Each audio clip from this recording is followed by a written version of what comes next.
2020 மட்டும் பார்த்தீங்கன்னா 15 வகையான உயிரினங்கள் வந்து அழிஞ்சிருக்கு. இந்த பூமியை விட்டு வந்து மறைஞ்சிருக்கு. இதெல்லாம் வந்து அழிஞ்சதுனால வந்து நமக்கு ஒரு எஃபெக்ட் வந்து தெரியாது. ஏன்னா வந்து அந்த உயிரினங்கள் வந்து அந்த வகையான எஃபெக்ட்லாம் ஏற்படுத்தவே இல்லை. இதே வகையில் வந்து இந்த மனிதர்களும் அழிஞ்சிட்டா என்ன நடக்கும் தான் நம்ம இன்றைக்கி பார்க்க போகிறோம். மனிதர்களை வந்து கொரோனா வைரஸ் வந்து கட்டி போட்டு மனிதர்கள் வந்து சில பேர்த்து கொன்ன மாதிரி மொத்த பேர்த்தையும் வந்து ஒரு வைரஸ் வந்து கொன்னா இந்த உலகம் வந்து என்ன ஆகும்? நம்மளோட சேர்ந்து அழிஞ்சிருமா, இல்லை உலகம் வந்து சரியாக பண்ணுமா? அதை பற்றி தான் வந்து பார்க்க போகிறோம். மனிதர்கள் வந்து பூமியில் வந்து 800 கோடி பேர் வந்து மனிதர்கள் வந்து இருக்கிறாங்க.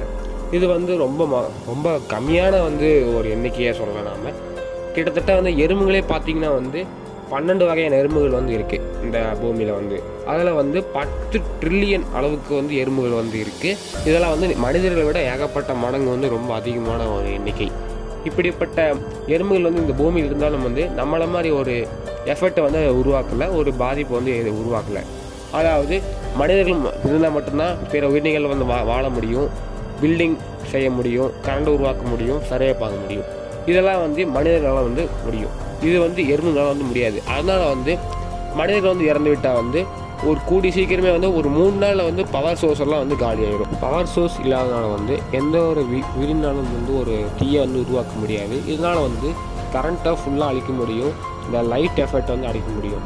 நாம் எல்லாம் இல்லாதனால வந்து செல்ஃபோன் பயன்படுத்த மாட்டோம். அதனால் வந்து பறவைகளுக்கு வந்து நிறைய நாள் வந்து உயிர் வாழ வந்து சான்ஸ் கிடைக்கும். டவர்லாம் அழிக்கப்படும், சில வாழ்டங்களே டவர்லாம் வந்து அழிக்கப்படும். இதே மாதிரி மாடு, ஆடு மாடுகள் அது மாதிரிலாம் வந்து சுதந்திரமாக வந்து தெரியும். அதுக்கு வந்து சாப்பாடு வந்து கிடைக்காம கூடி சீக்கிரம் கூட இறக்க வந்து அதுக்கு வாய்ப்பு இருக்குது. அது மாதிரி நிலைமையில் வந்து நாமெல்லாம் இல்லைன்னா விலங்குகளுக்கு வந்து ஏற்படும். கோழிகள் மட்டுமே நம்ம நாட்டில் வந்து ஏகப்பட்ட வகையான கோழிகள் உள்ளது.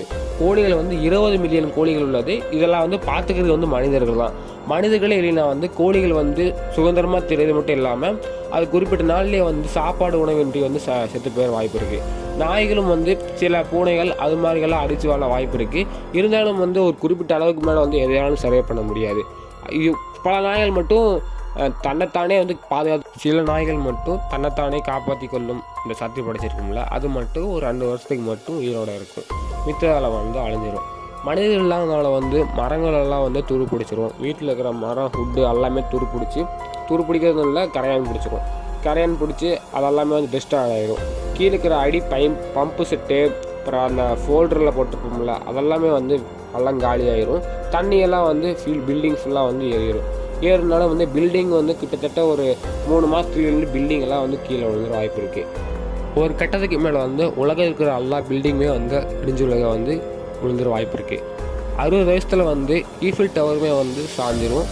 எல்லா பில்டிங்கு எல்லாம் பாலமும் வந்து காலி ஆயிரும். ஒரு கிட்டத்தட்ட வருஷத்துக்கு மேலே வந்து அந்த பூமி வந்து அப்படியே சமமயமாயிரும். எல்லாம் பசுமை எல்லாமே பூமியை வந்து ஆக்கிரமிப்பு பண்ணிருக்க மாதிரி காட்டுறாங்க.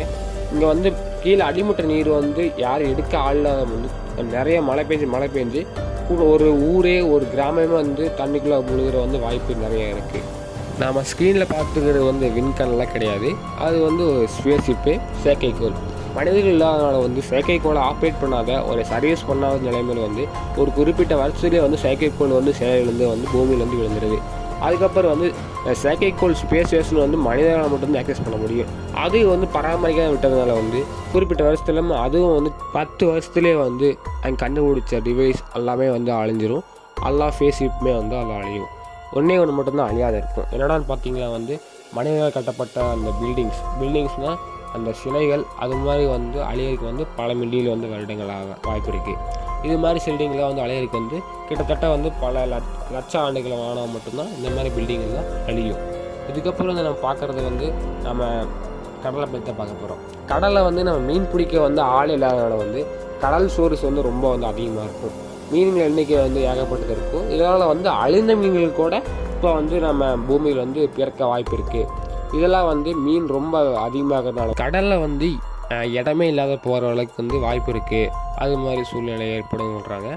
இந்த பக்கம் பார்த்திங்கன்னா வந்து நம்ம யாருமே இல்லாத வந்து மிருகங்கள் வந்து முன்னாடி இருந்த மாதிரியே வந்து ஊருக்குள்ளே வந்துட்டுருக்கும். யானைகள்லாம் சுதந்திரமாக வந்து முன்னாடி இருந்தது மாதிரியே ஆதி காலத்தில் இருந்த மாதிரியே இருக்கும்.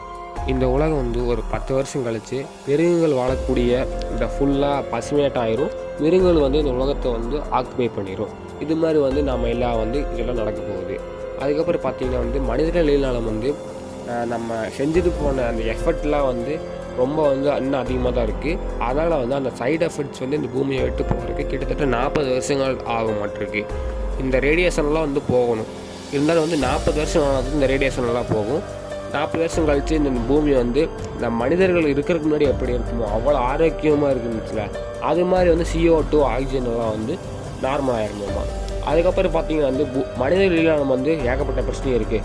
மனிதர்கள் வந்து அந்த நியூக்ளியர் பவர் பிளான்ட்டில் வந்து நாங்கள் பத்திரமா பார்த்துட்டு கூல்டர் பண்ணி யூஸ் பண்ணுவோம் தண்ணியெல்லாம்.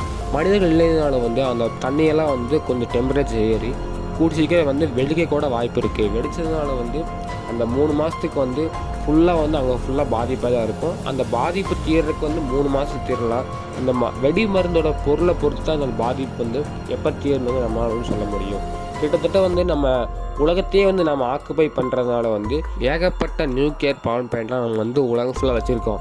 மனிதர்கள் யாருமே இல்லாததுனால வந்து அந்த பில்டிங்கெல்லாம் வந்து வெடிக்க வந்து அதிக வாய்ப்பு இருக்குது. வெடிச்சதுன்னா வந்து கிட்டத்தட்ட வந்து ஒரு 10 வருஷமாச்சு ஆகும் அந்த பாதிப்புலேருந்து இந்த பூமி வந்து விடுபடுறதுக்கு. உலகத்தில் வந்து எத்தனை நாட்டில் வந்து எத்தனை வெடிகுண்டு இருக்குதுன்னு சொல்லவே முடியாது.